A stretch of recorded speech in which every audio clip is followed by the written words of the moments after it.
Hi, dear friends. This is Vasil Mesa, and hope all is well for you in this book review discovery series where I share with you some books I loved or I discovered, and I think they have certain value to bring them to you. So, the book of today, I just something simple. Just get it. Just get this book.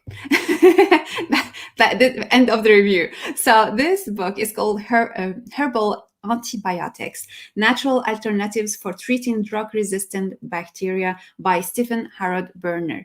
I have got to know this author through another book. I'm looking on my bookshelves. Plant shamanism or plant sacred plant communication, something about that, because I practice shamanism, and he wrote a book about communication with plants. And then I loved so much his book that I wanted to discover other books that he made, and he made this book with another one called Healing Lyme Disease, and another book maybe I will present it soon.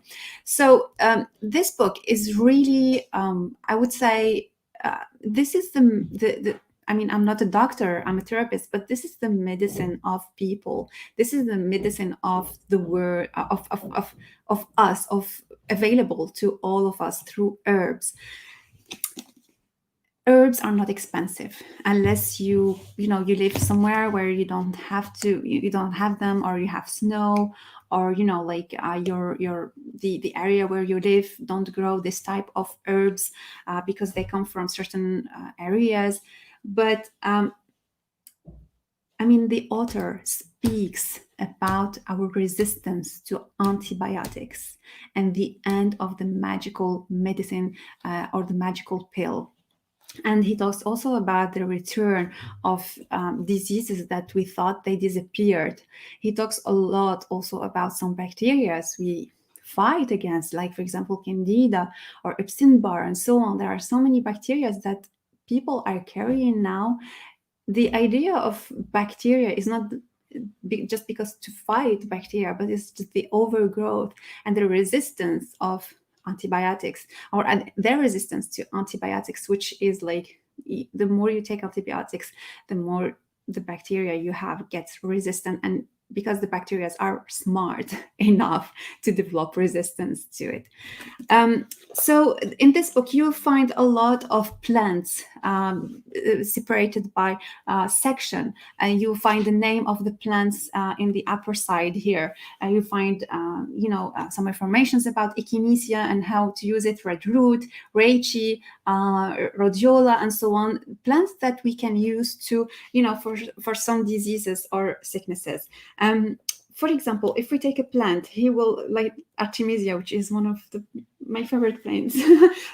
So Artemisia, he will give the name, he will give the common name, the species used, parts used of the plant, antibacterial activities, and then he goes for reducing fever, for female reproduction problems, liver problems, and so on. And then the preparation and dosage, and then the fresh herb infusion for malaria. He explains, he shares so much in this book, and he uses a lot, and he shares a lot of studies that were made over some plants. And if there are some studies missing, he will say it.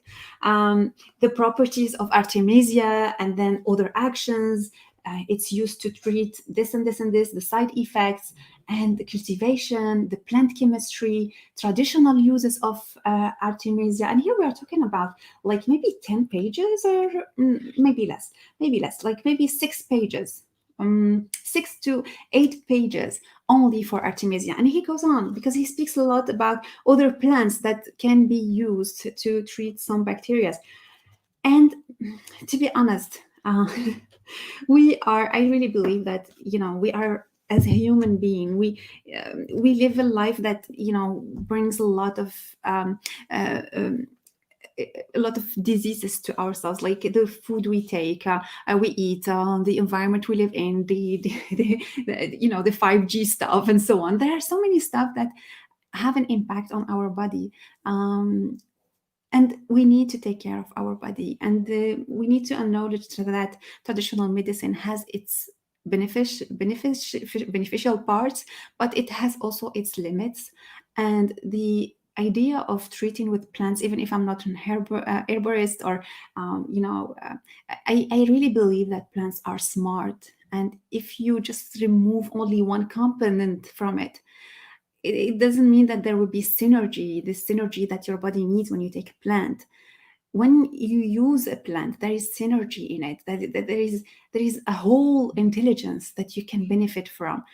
Of course, you need to, the book does not mean that you do not need to follow medical advice or so on. No, of course not.